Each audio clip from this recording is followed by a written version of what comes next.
Spoilers ahead for the Stormlight Archive, Book 1, The Way of Kings. Hi, Internet. My name is Ryan, and I am just a big nerd. So, I've had many people over my life recommend me the Stormlight Archive, several of my friends, and it was not until recently that I finally decided, yeah, it's about time I give it a shot. It's only fair after getting my best friend, one of the ones who's been recommending me the Stormlight Archive the most, to start the Horus Heresy with me, which yeah, I think that's fair after they've read like the first 4 books, the first 4 books.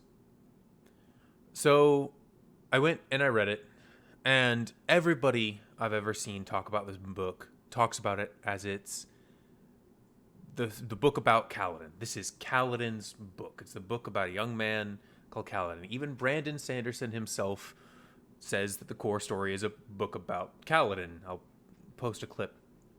The core story is about a young man named Kaladin. Yeah, everybody says it's a Kaladin book.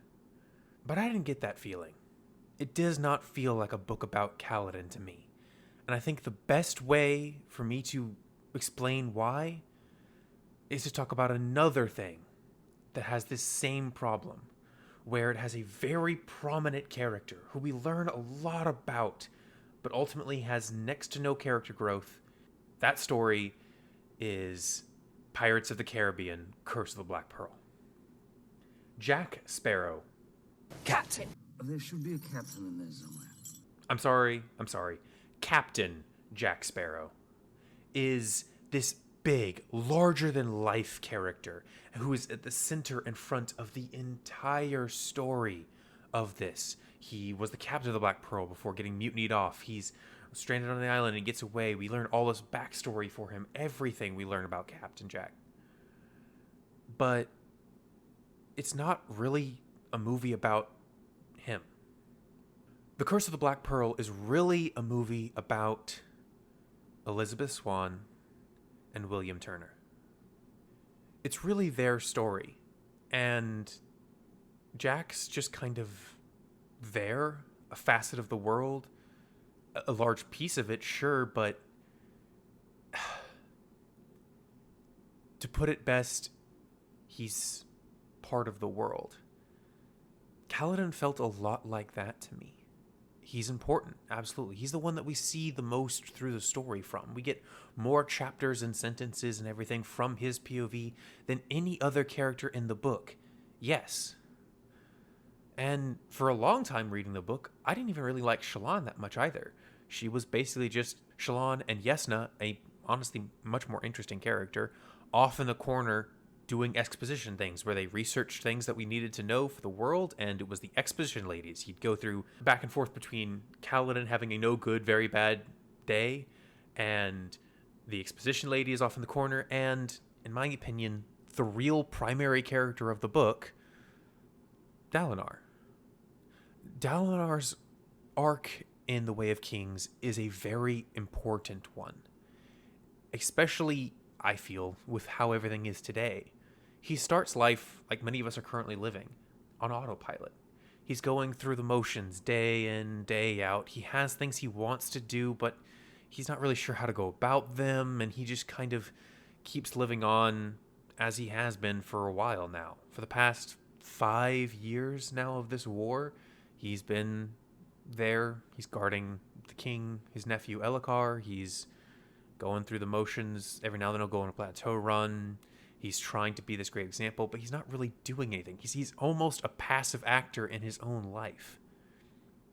But all that changes during the events of the story. He goes through so much character growth with the betrayal from Sadeas and having to learn to take the reins of power again, and shifting from the general and the weapon that other people point into the leader he needs to become for the future. And that story is just so much more central and important, and he goes through so much more of an arc that honestly, Kaladin feels like a secondary character in comparison. Kaladin starts the book as soldier man doing soldiery things in Amaram's army.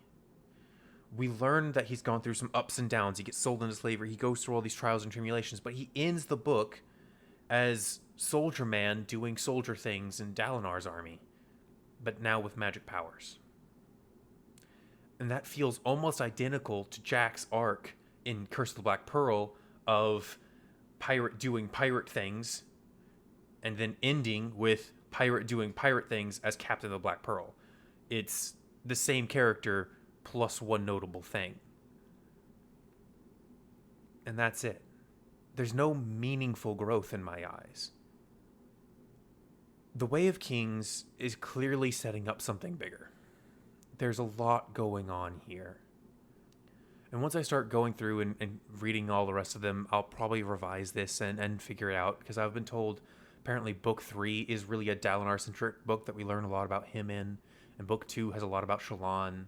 And I'm not sure if they're going to cycle back to Kaladin, because this was supposed to be the Kaladin book. But I still don't see it as that. This is like the Curse of the Black Pearl. Jack is there, but it's not really his story. In Way of Kings, Kaladin is there, more sinner than basically anybody else, but it's not really his story. So that's my opinion on The Way of Kings. I might do a follow-up once I finish reading some of the other books, but for now, like I said at the beginning, I'm just a big nerd, and I'm going to be posting a whole lot of other nerdy things on this channel. I've got a